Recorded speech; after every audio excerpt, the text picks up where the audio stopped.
Jangan lupa subscribe di YouTube channel Metro TV News dan juga nyalakan notifikasinya.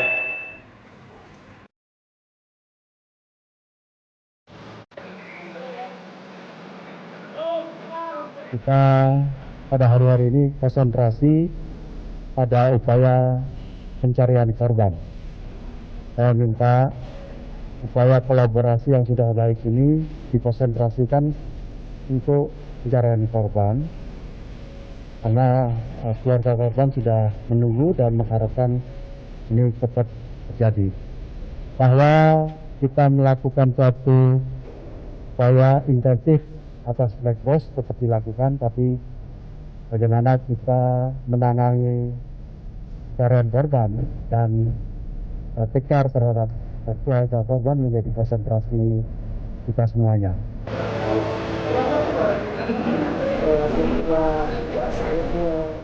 Kami akan melakukan secara maksimal untuk memenuhi keperluan dan kebutuhan para anggota keluarga sampai ditemukannya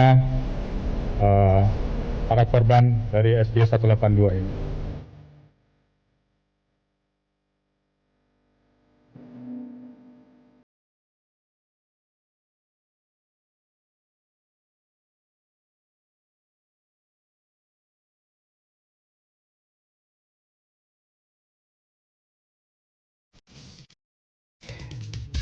Ya, baik pemirsa, untuk membahas terkait peristiwa jatuhnya pesawat Sriwijaya SJ182, kami sudah terhubung dengan dua orang narasumber yang bergabung dari luar studio. Yang pertama ada Ketua Komite Nasional Keselamatan Transportasi, Suryanto Cahyono, dan juga ada Wakil Ketua Ikatan Pilot Indonesia atau IPI, Kapten Rama Noya. Selamat malam, Bapak-Bapak. Selamat malam, Mas Wahyu.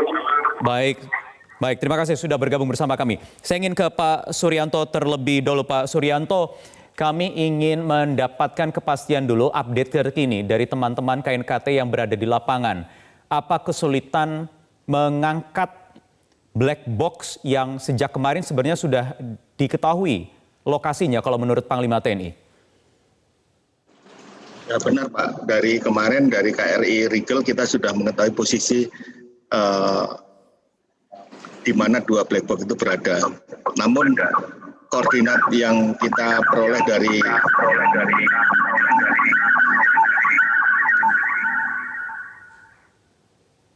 Ya, silakan Pak. Koordinat yang kita peroleh dari KRI Rigel itu memang kita perlu untuk di-adjust posisi yang lebih akurat. Jadi maka itu kita KNKT mengirimkan ada alat kita finger locator finder yang secara portable yang akan dibawa oleh penyelam untuk mencari lebih tepat di mana posisinya itu. Secara garis besar sudah kita dapatkan dari RI Rigel, tapi untuk menuju ke titik poin yang di mana black box itu berada, itu butuh yang portable yang dibawa penyelam itu, dan memang tidak gampang Pak untuk mencari, karena mungkin kita tahu ada bunyinya, tapi karena mungkin sudah ketutup lumpur atau ketutup puing-puing dari pesawat itu sendiri, jadi memang butuh waktu. Jadi tidak mungkin masih bersatu dengan kerangka pesawat atau gimana. Nah ini yang masih perlu kita selami, dan mereka menyelam itu di bawah laut mereka pakai tangan Pak untuk meraba-raba. Jadi tidak kadang-kadang secara visual sulit dilihat karena sudah tertutup lumpur. Jadi sambil meraba-raba mereka akan, jika menemukan benda keras akan dilihat apakah hal itu black box atau bukan. Jadi dari ribuan debris yang ada di situ, ya secara pelan-pelan mungkin memang perlu waktu untuk bisa menemukan kedua black box itu. Ya, Pak Suryanto, ketika nanti black box sudah diangkat kemudian dibawa ke permukaan dan dilakukan proses investigasi, rata-rata kalau selama ini waktunya memakan waktu 1 tahun. Apakah masih sama Pak, memerlukan waktu selama itu untuk mendapatkan satu hasil investigasi terhadap satu kecelakaan? Jadi gini Pak, setelah kita angkat dari laut, nanti kita akan bersihkan dan kita unduh datanya. Kalau sampai mengunduh datanya itu mungkin memakan waktu 2 sampai 5 hari tergantung situasi dari kondisi black box-nya itu sendiri. Nah, untuk menganalisa itu memang butuh waktu tidak sebentar. Kadang-kadang dari data black box itu kita perlu untuk konfirmasi, kita perlu menguji satu komponen atau satu sistem itu di pabriknya atau di tempat komponen itu dibikin. Nah, ini yang memakan waktu lebih lama untuk menjustifikasi data yang ada dari black box. Kenapa begini, kenapa begitu. Nah, itu diperlukan analisa yang lebih mendalam dan sering juga kita harus mengadakan tes di laboratorium. Nah, itu yang membuat kadang-kadang agak lama. Tapi kalau datanya baik dan semua sudah confirm juga bisa, nggak perlu 1 tahun. Ya, Pak Tatang, boleh kita sedikit flashback ke belakang. Dari beberapa kasus paling tidak ada 2, mohon maaf Pak Suryanto, kalau dalam 2 kasus terakhir paling tidak di 2014 ada AirAsia, kemudian di 2018 ada Lion Air. Hasil-hasil proses investigasi dan rekomendasi KNKT ini seberapa besar dampaknya untuk kemajuan perkembangan industri penerbangan komersil di Indonesia? Jadi rekomendasi KNKT pada kecelakaan pesawat itu sifatnya tidak hanya kepada Indonesia, tapi kepada dunia juga. Jadi seperti kecelakaan AirAsia, itu juga kita merekomendasi kepada pabrik pembuatnya agar melakukan beberapa prosedur perubahan dan juga kepada operator maupun kepada regulator. Kalau memang diperlukan perubahan mengenai regulasi dari ICAO, kita juga mengirim proposal untuk perbaikan di dalam regulasinya ke ICAO. Sebagai contoh, kita merekomendasikan bahwa black box ini kalau bisa juga harus ngapung di laut, ataupun juga black box ini ketika pesawat dalam kondisi kritis, dia bisa lepas sendiri dari pesawat sehingga memudahkan untuk pencarian black box. Itu beberapa rekomendasi yang kita berikan juga. Ya, apakah ada rekomendasi yang juga ditujukan pada operator, Pak? Oh, pasti, Pak. Jadi kepada operator, kepada regulator, kepada siapapun yang berkaitan dengan keselamatan penerbangan. Jadi bisa kepada siapa juga, Pak. Baik. Saya ingin mencoba mendalami soal rekomendasi-rekomendasi, tapi saya ingin ke Kapten Ramanoya dulu. Kapten Ramanoya, apa sikap resmi dari teman-teman di IPI menyikapi peristiwa SJ182 ini? Pertama-tama kami dari Ikatan Pilot Indonesia menyampaikan rasa duka yang mendalam dan prihatin berkaitan dengan kondisi eksiden Sriwijaya 182 Cengkareng Pontianak tanggal 9 Januari 2021 kemarin. Semoga ini menjadi pelajaran berharga buat kita semua, dan kedepannya nanti kita akan dapat menjadi acuan untuk membuat dunia penerbangan Indonesia tingkat safety-nya menjadi jauh lebih baik lagi dari sekarang. Kemudian berkaitan dengan kondisi saat ini, kami menyarankan kepada seluruh warga negara Indonesia untuk bersabar. Kita bersabar menunggu hingga hasil dari investigasi dari KNKT. Jika nanti black box ditemukan dan sudah diurai dan diinvestigasi, kita bisa mendapatkan data yang valid berkaitan dengan eksiden Sriwijaya sama penerbangan 182 ini. Ya, Cap, tanpa ingin mendahului proses investigasi yang akan berlangsung, bahkan black box pun juga belum diangkat, tetapi apakah teman-teman di IPI membuat beberapa analisis terkait peristiwa 2 hari lalu ini? Kita terbiasa mengikuti apa yang sudah menjadi prosedur baku. Kita juga menuntut kepada IFAPA, yaitu Federasi Pilot Internasional Aviation Airline Pilot Association, di mana kita menunjuk itu adalah induk dari organisasi pilot di seluruh dunia, di mana rekomendasi mereka adalah kita harus menunggu hingga hasil dari black box dapat diinvestigasi dan diuraikan. Begitu, Mas Wahyu. Baik, ada isu yang mengemuka beberapa hari terakhir ini terutama soal maintenance. Akibat pandemi, ada armada maskapai yang mengistirahatkan beberapa armadanya begitu lama, lebih dari 7 hari, bahkan sampai berbulan-bulan.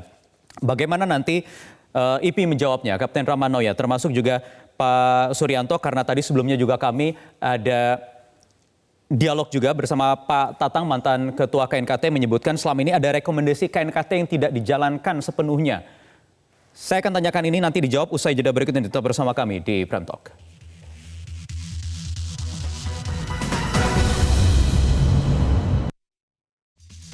Baik, kita lanjutkan lagi perbincangan. Saya ingin ke Pak Suryanto. Mungkin Pak Suryanto tadi juga menyimak 1 jam yang lalu. Kami juga baru berdiskusi dengan Pak Tatang Kurniadi, mantan Ketua KNKT, yang menyebut bahwa selama ini rekomendasi dari KNKT ini tidak benar-benar dijalankan sepenuhnya, baik oleh regulator maupun operator. Ada tanggapan soal ini, Pak Suryanto?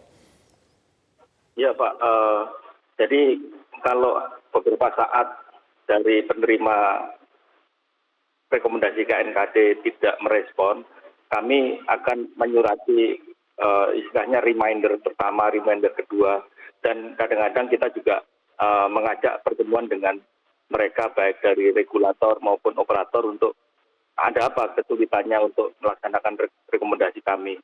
Dan kami juga sering membahas namanya External Review Forum, itu untuk menanyakan sampai sejauh mana dan mendiskusikan dengan para stakeholder apa kesulitan-kesulitan dari rekomendasi yang telah kami keluarkan.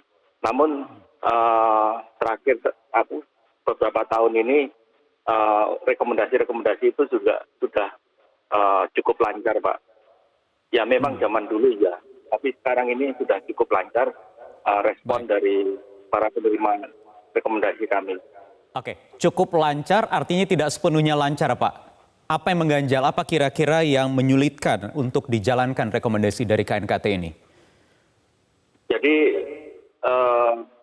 kalau perubahan terhadap peraturan menteri atau peraturan pemerintah itu kan perlu waktu untuk menyelesaikan. Nah, itulah yang kadang-kadang memang belum bisa di-close karena memang mereka perlu waktu.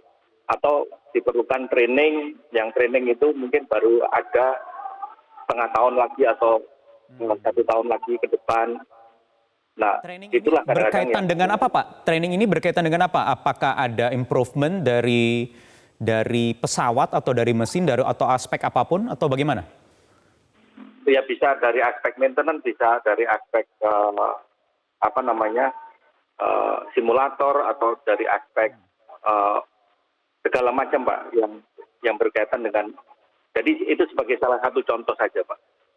Ya bisa berkaitan dengan masalah maintenance, bisa berkaitan dengan masalah SDM, bisa berkaitan dengan masalah silabus, bisa juga dengan SOP, bisa juga dengan regulasi. Jadi kesulitan-kesulitan itu kita diskusikan dengan mereka. Dan kadang-kadang mereka juga membuat alternatif dari rekomendasi kami. Sepanjang hal itu bisa kami terima, kita akan close rekomendasi. Karena ini menyangkut, iya, Pak Suryanto, karena ini kan menyangkut satu eksiden begitu ya, ada insiden peristiwa pesawat jatuh menimbulkan korban jiwa yang masif. Sementara ada beberapa tadi rekomendasi yang belum bisa langsung atau segera saat itu juga dijalankan. Ini kan aspek maintenance yang tidak bisa dianggap enteng, Pak. Apakah tidak ada daya dorong, kekuatan hukum misalnya dari KNKT ini dengan rekomendasi yang dikeluarkan tersebut? Nah, dengan pendekatan-pendekatan, dengan diskusi Pak dengan para penerima rekomendasi, itu kita umumnya sekarang sudah nggak ada masalah, Pak, cukup lancar lah. Ada beberapa yang memang seperti yang saya ceritakan belum bisa di-close karena beberapa situasi yang ataupun kondisi yang menyangkut seperti jumlah SDM, mungkin mereka perlu rekrut, perlu training, perlu waktu kadang-kadang. Nah, hal-hal seperti itulah yang belum bisa kita close.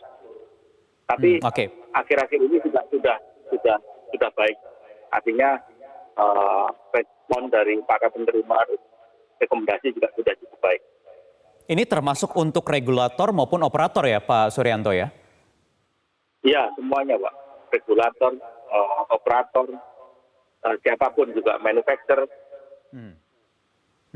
Manufacturer juga ya? Kapten Rama, ada tanggapan soal ini? Ada beberapa rekomendasi yang tadi kalau menurut Pak Suryanto cukup lancar, artinya masih ada nih yang belum lancar. Teman-teman dari pilot, dari IP yang juga mewakili operator, bagaimana tanggapannya? Kalau saya menyoroti dari segi pilot Pak Mas Wahyu, dalam hal ini segi SDM ya. Sejauh ini dari setiap eksiden yang ada, keluar rekomendasi dari KNKT, dan dari rekomendasi tersebut ditindaklanjuti dengan oleh otoritas dari Departemen Perhubungan dalam hal ini DKPPU, dan dijalankan dalam bentuk aturan atau prosedur-prosedur yang baru yang disampaikan kepada operator, dalam hari ini company. Dan kami sebagai end user atau yang pengguna yang terakhir, dan kita biasanya langsung ada di dalam bentuk simulator berikutnya. Yang dimaksud simulator adalah kita setiap 6 bulan sekali melakukan proficiency check di flight simulator. Nah, di situ biasanya dimasukkan masukan-masukan dari KNKT untuk Kapten Rama, kita tahan sebentar. Mohon maaf, saya potong dulu sebentar saja. Kita akan menuju ke JICT 2 Terminal Pelabuhan Tanjung Priok untuk mengikuti keterangan pers yang disampaikan oleh Kabasarnas. Berikut ini. Operasi SAR pada pagi ini tanggal 11 Januari 2020 berjalan aman dan lancar, dan cuaca cukup mendukung. Dan seperti yang saya sampaikan sebelumnya, bahwa fokus operasi SAR difokuskan kepada evakuasi korban, dan tentunya secara simultan diikuti oleh pencarian material dan yang lainnya, dan dan lain. Pada hari ini, operasi SAR gabungan yang dilaksanakan oleh Basarnas, TNI, Polri, KPLP, dan potensi SAR relawan-relawan SAR yang lainnya secara total telah menghasilkan sebagai berikut. Yang terakhir saya melaporkan bahwa ada 18 kantong jenazah yang berisi human remain atau bagian dari tubuh korban. Hari ini kita mendapatkan 27 kantong. Ya, hari ini kita mendapatkan 27 kantong jenazah yang berisi human remain tadi, sehingga total hari ini yang sudah kita dapatkan berjumlah 45 kantong jenazah. Kemudian bagian dari pesawat, potongan kecil, ada penambahan 5 kantong sehingga ada 15 kantong. Potongan besar kita mendapatkan tambahan 5 sehingga total menjadi 22 kantong. Kemudian rencana operasi SAR besok, walaupun malam ini masih tetap berlangsung, kita tetap fokus kepada melaksanakan evakuasi atau pencarian korban, dan diikuti pencarian material yang lainnya, serta dengan area yang kita perluas dengan teori permukaan dengan kapal, di bawah permukaan dengan penyelaman, ataupun dengan peralatan sonar yang dimiliki oleh kapal. Di belakang kita ini kira-kira 1 jam masih akan merapat satu Sea Rider atau rigid inflatable boat dari Basarnas yang membawa kantong-kantong, nanti kita lihat apa, yang cukup banyak. Demikian yang bisa saya sampaikan, dan saya tetap mohon doanya semoga pelaksanaan operasi SAR tetap berjalan dengan lancar dan segera dapat kita menyelesaikannya. Mungkin ada sesuatu yang bisa atau yang ingin ditanyakan, ya persilakan. Ya. Terima kasih. Saya Jaya dari TVRI.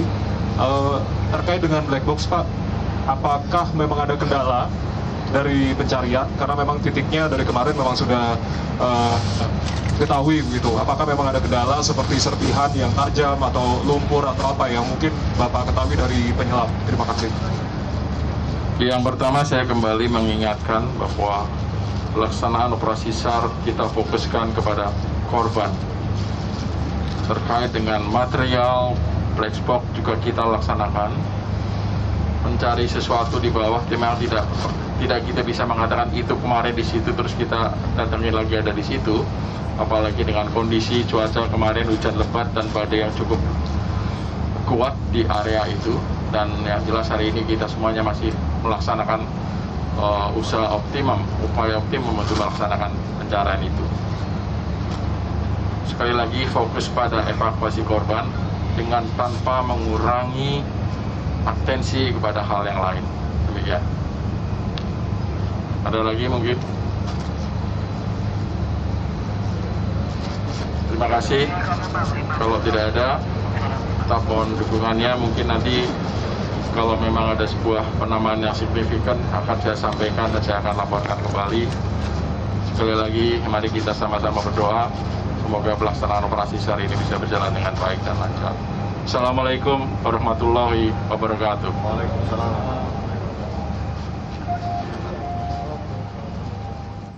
Baik, pemirsa, itu dia tadi keterangan pers yang disampaikan oleh Kepala Basarnas Bagus Purwohito yang melaporkan perkembangan proses pencarian pesawat Sriwijaya Air SJ182 hingga malam hari ini. Ada perkembangan sepanjang hari ini, ada 27 kantong jenazah sehingga total ada 45 kantong jenazah yang sudah dibawa oleh tim SAR gabungan yang kemudian akan dibawa masing-masing baik oleh tim DVI Polri maupun juga tim dari KNKT, dan kemudian untuk rencana pencarian besok masih akan difokuskan untuk mencari korban dan juga pencarian material lainnya termasuk black box untuk segera diangkat ke permukaan dengan area yang diperluas. Dan juga Kabasarnas menekankan bahwa operasi ini akan terus berlangsung selama 24 jam. Namun tetap diprioritaskan keselamatan dari para petugas yang saat ini ada di lapangan atau di atas perairan laut. Kita akan lanjutkan lagi nanti Prime Talk dengan perbincangan berikutnya. Masih bersama dua orang narasumber kami di segmen berikutnya. Tetap bersama kami.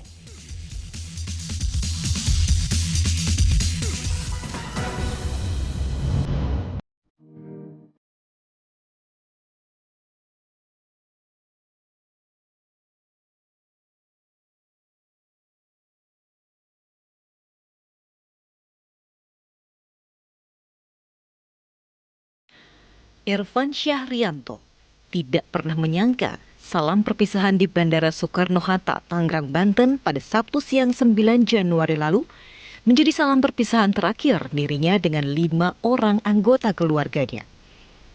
Sang ayahanda, ibunda, adik perempuan, dan 2 keponakannya berada di dalam pesawat Sriwijaya SJ182 rute Jakarta Pontianak yang jatuh di antara Pulau Lancang dan Pulau Laki di Kepulauan Seribu. Irfan Syah menuturkan informasi pesawat hilang kontak diterima hanya beberapa jam setelah ia mengantarkan keluarganya, membuat ia harus kembali ke Bandara Soekarno-Hatta untuk mencari kepastian. Ibu saya, bapak saya, adik saya, anaknya, plus keponakan saya. Jadi harusnya dia berangkatnya jam 7, tapi digeser ke jam 1. Qadarullah, ini udah takdir Allah. Tadi jam 4 sore, tapi saya masih nggak percaya gitu loh. Maksudnya enggak lah, kayaknya bukan kali, mungkin error atau apa gitu. Tapi semakin kesini semakin ini gitu ya, semakin kuat. Udah akhirnya kita mutusin datang ke sini dan itu benar gitu. Simpati mengalir dari masyarakat bagi keluarga Irfan Syah. Kini, akun Instagram milik adik Irfansyah, Ratih Windania, dibanjiri doa serta ucapan bela sungkawa.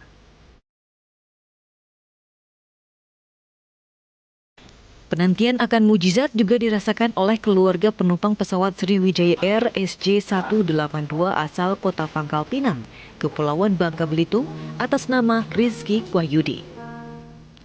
Dalam pesawat tersebut, Rizky bertolak ke Pontianak bersama istri dan anaknya, sang ibunda serta seorang keponakan. Menurut kerabat korban, komunikasi terakhir dengan Rizky dilakukan melalui video call sesaat sebelum keberangkatan. Video callnya Rizky cuma diam, saya cuma ngelambai anaknya aja, dia nggak ngomong apa-apa sih, nggak ada firasat apa-apa. Kita kan shock juga ya, kaget kan, bener nggak, ayahnya udah gimana, nggak tahu lagi perasaannya, nelpon ke sana ke sini nanyain kabar benar atau enggak, teleponin semua yang ditelepon, mereka nggak ada yang aktif sama sekali teleponnya. Rizky Wahyudi diketahui merupakan pegawai Kementerian Lingkungan Hidup dan Kehutanan yang bertugas di Taman Nasional Gunung Palung, Ketapang, Kalimantan Barat. Ungkapan duka disampaikan Menteri LHK, Siti Nurbaya Bakar, melalui akun Twitternya.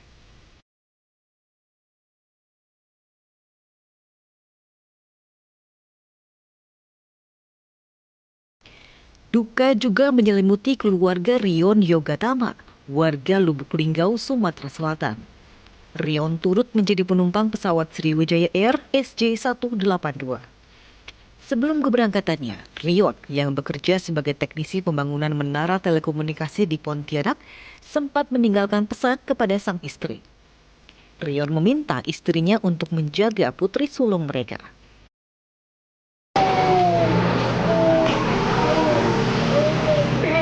Suami aku ketemu sama yang lain, semoga nggak apa-apa, selamat. Kita doa aja lah, gitu. Semoga selamat lah. Saat ini upaya pencarian terhadap penumpang Sriwijaya Air masih terus dilakukan, berbarengan dengan pencarian kotak hitam pesawat. Untuk membantu proses identifikasi, pihak kepolisian juga meminta keluarga penumpang pesawat menyerahkan data antemortem. Tim Liputan Metro TV.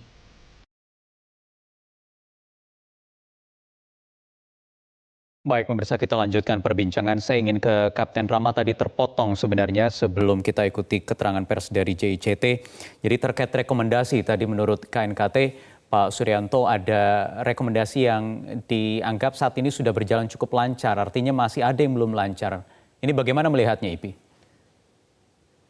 Ya baik, saya ulangi lagi Mas Wahyu bahwa Ikatan Pilot Indonesia akan menyoroti berkaitan dengan hal SDM. Dalam hal ini rekomendasi dari KNKT.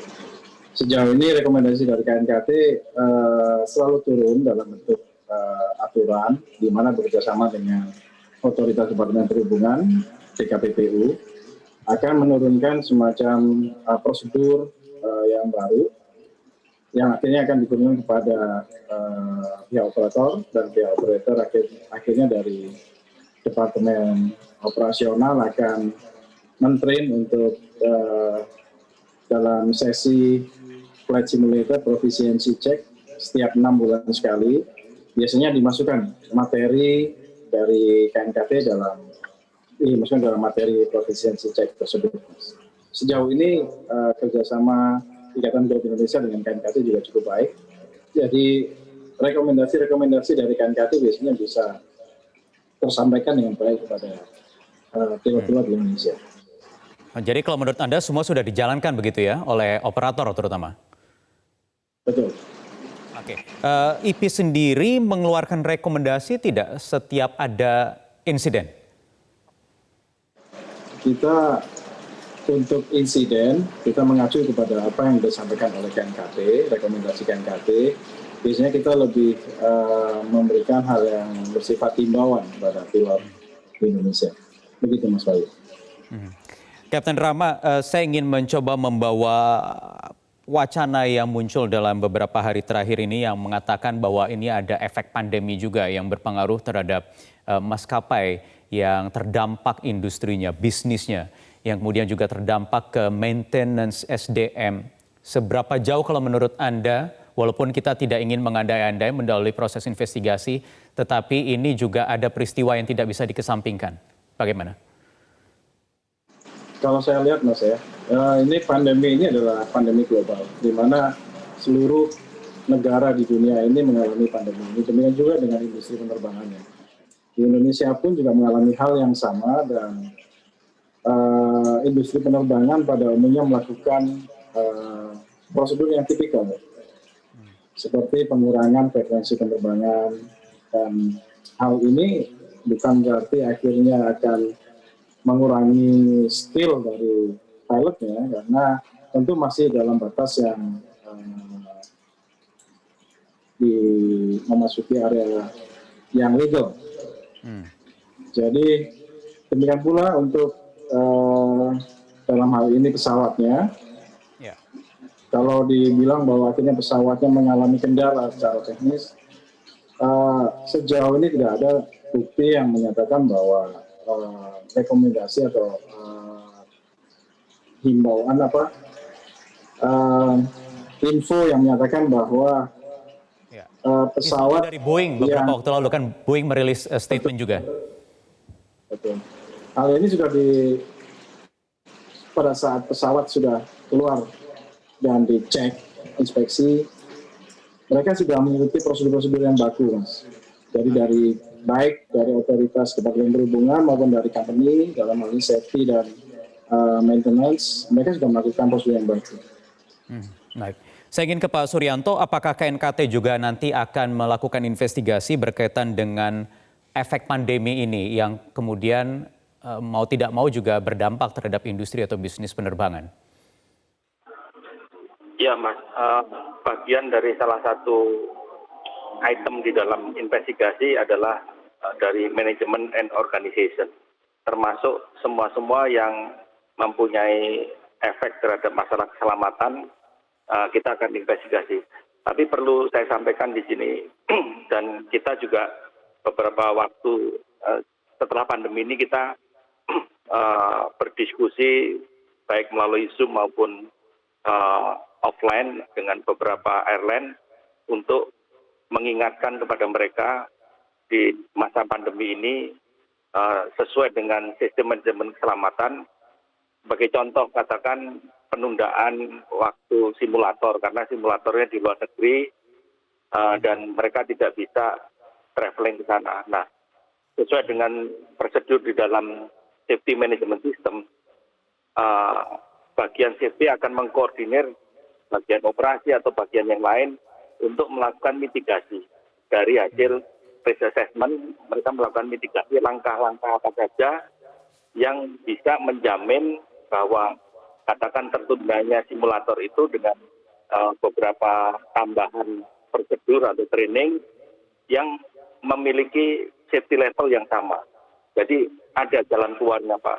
Jadi untuk itu ada mitigasi-mitigasi yang harus dilakukan oleh airline meskipun tidak melakukan hal itu. Jadi ada alternatif means of compliance. Jadi sudah ada komunikasi yang dibangun ya dari KNKT kepada operator ya, yang sifatnya preventif atau mitigasi soal pandemi ini dan dampaknya begitu ya? Apa hasilnya? Apa hasilnya Pak Suryanto? Apa kemudian yang ditemukan oleh KNKT atau mungkin siapa tahu ada data berapa banyak pesawat dari airlines yang beroperasi di Indonesia yang lama terparkir selama pandemi ini? Jadi ada satu mitigasi dari airline A, kita juga sharing kepada airline C yang akan memperbaiki sistem di antara mereka. Nah ini yang kita sampaikan kadang melalui Accident Review Forum, kita undang beberapa termasuk rekan-rekan dari IBU. Kita juga menyampaikan ini loh ada beberapa masalah dan bagaimana penyelesaian dan bagaimana melakukan mitigasi bersama juga dengan regulator. Ini sudah berapa kali kita lakukan, mungkin lebih dari 3 kali 4 kali. Jadi untuk menanggulangi masalah pandemi ini, termasuk kita mau warning, mengingatkan bukan mau warning, mengingatkan pada rekan-rekan airline untuk bagaimana melakukan maintenance yang baik juga. Oh, ada peringatan soal maintenance itu ya, baik terhadap operator maupun regulator. Bukan peringatan, Pak, diskusi lah. Jadi kita kan di dalam pandemi ini kan banyak hal yang parkir, bagaimana kita untuk melakukan preservation sesuai dengan Baik. Termasuk ke regulator agar bisa membuat regulasi-regulasi yang lebih adaptif begitu ya di tengah pandemi ini, terutama yang berkaitan dengan maintenance begitu Pak Suryanto. Ya, adaptif tapi memiliki level safety yang sama, itu kuncinya. Baik. Baik Pak Suryanto Cahyono, Ketua KNKT dan juga Kapten Rama Noya, Wakil Ketua Ikatan Pilot Indonesia. Terima kasih sudah bergabung bersama kami di Prime Talk. Kita akan nantikan terus proses perkembangan pencarian pesawat Sriwijaya Air SJ182, khususnya juga untuk pencarian atau pengangkatan black box yang ini akan menjawab apa sebenarnya yang terjadi terkait kecelakaan yang terjadi pada hari Sabtu pekan lalu. Baik pemirsa, demikian informasi dan juga perbincangan kami di Prime Talk malam hari ini. Terima kasih sudah bersama kami. Saya Wahyu Wiwoho pamit undur diri.